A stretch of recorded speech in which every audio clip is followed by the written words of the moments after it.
दोस्तों एक बार फिर से पाकिस्तान और इंडिया के दरमियान हालात जो हैं वो कशीदा होना स्टार्ट हो गए हैं। ये हम कोई अनऑफिशियली सोशल मीडिया के ऊपर डिस्कशन की बात नहीं कर रहे, बल्कि ऑफिशियली दोनों कंट्रीज की गवर्नमेंट और मिलिट्रीज की तरफ से ऐसे बयानात दिए जा रहे हैं जिनको देख के लगता है कि हॉस्टिलिटीज अब दोबारा से इंक्रीज हो सकती हैं। इस दफा इंडियन मिलिट्री के जो सबसे हाई वैल्यू इंफ्रास्ट्रक्चर्स हैं उनको टारगेट किया जाएगा इन केस इंडिया की तरफ से दोबारा अग्रेशन का सिलसिला शुरू होता है। तो DGISPR का ये जो बयान है ये अपने आप में बहुत अहमियत का हामिल है और इसमें एक इंटरेस्टिंग सिग्नलिंग करने की कोशिश की जा रही है। तो पृथ्वी सीरीज का बैलिस्टिक मिसाइल है उसको भी पाकिस्तान के ऊपर फायर करने की कोशिश की गई, लेकिन इंटरेस्टिंगली वो मिसाइल जो है वो किसी मेल फंक्शन की वजह से इंडिया की अपनी ही टेरिटरी के अंदर पंजाब में जो सिखों का गोल्डन टेंपल है उसके करीब जाकर गिरा था एंड पाकिस्तानी टेरिटरी ओके ए गिरिया सी ते उस तो बाद इन्होंने कैसे पाकिस्तानी अटैक कीता करवाया कि उधर तो ऑलरेडी वॉर चल रही की 30+ मिलिट्री साइट्स को एंगेज किया एंड कंसिडरेबल डैमेज को हमने वहां पर अचीव किया था। जिस तरह के ब्यास के अंदर जो ब्रह्मोस की स्टोरेज फैसिलिटी है वो कंप्लीटली डिस्ट्रॉय हुई थी। उधमपुर के अंदर जो एयरबेस है उसको काफी ज्यादा डैमेज पहुंचा था। फिर जम्मू एंड कश्मीर के अंदर इंडियन आर्मी के जो 7 से 8 वेपन्स डिपो हैं उनको कंप्लीटली डिस्ट्रॉय किया गया था। तो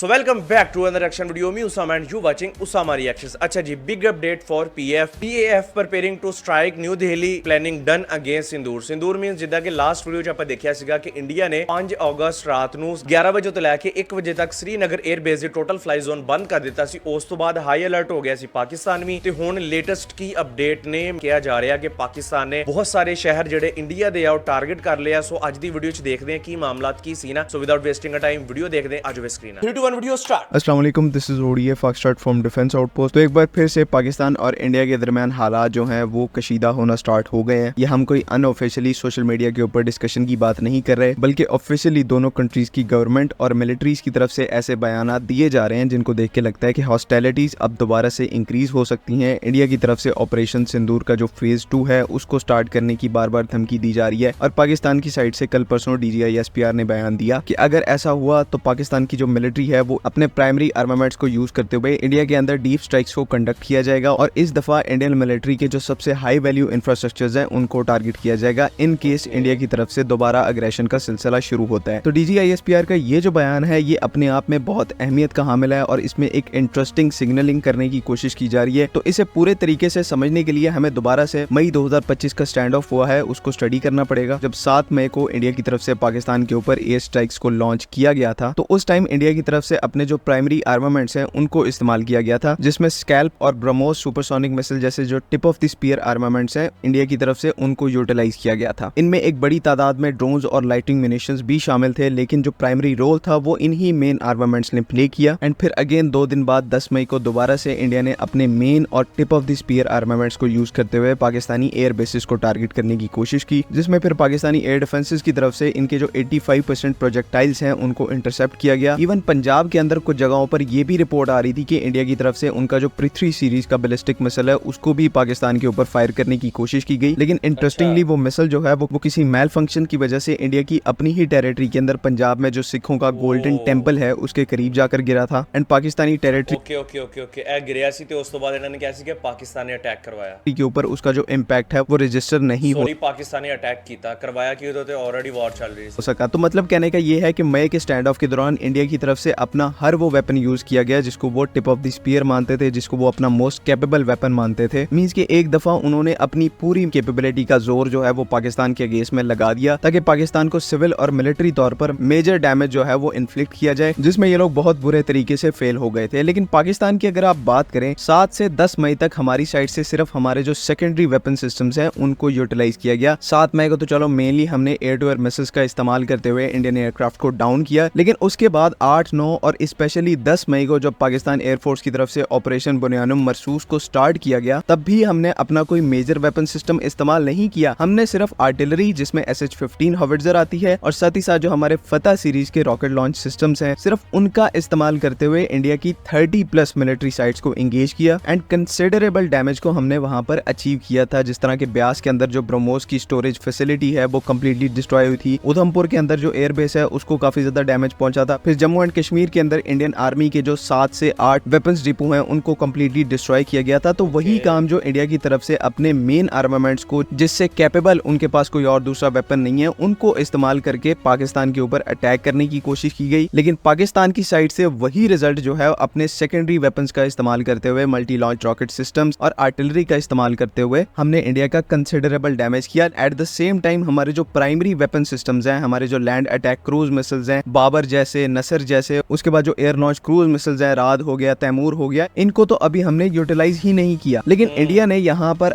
यानी कि पाकिस्तान ने अपने हले मेन ਜਿਹੜੇ ਜਿਹਨੂੰ ਕਹਿੰਦੇ ਨਾ ਕਿ ਯਾਰ ਮੇਰੇ ਕੋ ਆਖਰੀ ਹਾਲ ਜਿਹੜਾ ਵਾ ਇੰਡੀਆ ਕੋ ਜਿਹੜਾ ਆਖਰੀ ਹਾਲ ਸੀ ਇੰਡੀਆ ਨੇ ਸਟਾਰਟ ਉਹ ਤੋਂ ਲਿਆ ਪਾਕਿस्तान ਨੇ ਕਿਹਾ ਯਾਰ ਆ ਛੋਟੇ ਮੋਟੇ ਜਿਹੜੇ ਆ ਨਾ ਭੇਜੋ ਇਹੀ ਬਹੁਤ ਹੈ ਨਾ ਵਾਸਤੇ अपने बेस्ट वेपन सिस्टम्स को इस्तेमाल करके अपना पूरा जोर लगा दिया पाकिस्तान के मिलिट्री इंफ्रास्ट्रक्चर को डैमेज करने के लिए, जिसमें वो फेल हुए। और यही काम हमने अपनी 20% ऑफेंसिव कैपेबिलिटी के साथ अचीव किया। एंड एक अगर और डिफरेंस बताऊं तो ऑपरेशन बुनियानुम मरसूस के तहत पाकिस्तान की तरफ से सिर्फ उन मिलिट्री बेसिस को या एयर बेसिस को टारगेट किया गया जो कि इंटरनेशनल बॉर्डर और LOC के एडजेसेंट थे, मतलब कि इंडिया के अंदर कोई डीप स्ट्राइक मिशन को कंडक्ट नहीं किया गया। इससे इज्तनाब किया गया ताकि एस्केलेशन लेडर को कंट्रोल किया जा सके। लेकिन अब यहाँ पर चीजें जो है वो आके बहुत ही ज्यादा इंटरेस्टिंग हो रही हैं। कल परसों पाकिस्तान की तरफ से जो सिग्नलिंग की गई है कि अगर इंडिया की तरफ से ऑपरेशन सिंदूर का फेज 2 लॉन्च किया जाता है तो पाकिस्तान अपने बेस्ट वेपन्स की पूरी कैपेबिलिटी को यूटिलाइज करते हुए इंडिया के अंदर डीप स्ट्राइक मिशंस को कंडक्ट करेगा। मींस कि इस दफा अगर पाकिस्तान ऑपरेशन बुनियानुम मरसूस का फेज 2 स्टार्ट करता है तो उसमें न सिर्फ हमारे सेकेंडरी वेपन सिस्टम्स पार्टिसिपेट करेंगे, फतह सीरीज जैसे और SH-15 हॉविट्जर जैसे, बल्कि हमारे जो प्राइमरी आर्मामेंट्स हैं जिसमें Babur land attack cruise missile, उसके बाद डिफरेंट कैटेगरी के जो एयर लॉन्च क्रूज मिसाइल्स हैं, एयर लॉन्च वेपन्स हैं, जिसमें हाइपरसोनिक वेपन्स भी आते हैं, इन सब को बुनियानुम मरसूस के फेज 2 के अंदर इस्तेमाल किया जाएगा। एंड जो इन पाकिस्तानी वेपन्स के टारगेट होंगे वो कोई लाइन ऑफ कंट्रोल के करीब टारगेट्स नहीं होंगे, बल्कि डीप इनसाइड इंडिया इनके जो मेन पॉपुलेशन सेंटर्स हैं, इनके जो मेन मिलिट्री हेडक्वार्टर्स हैं, उनको यहाँ पर टारगेट किया जाएगा। स्पेसिफिकली जो न्यू दिल्ली के अंदर इंडियन मिलिट्री के हेडक्वार्टर्स हैं उनको यहाँ पर मार्क करके रख लिया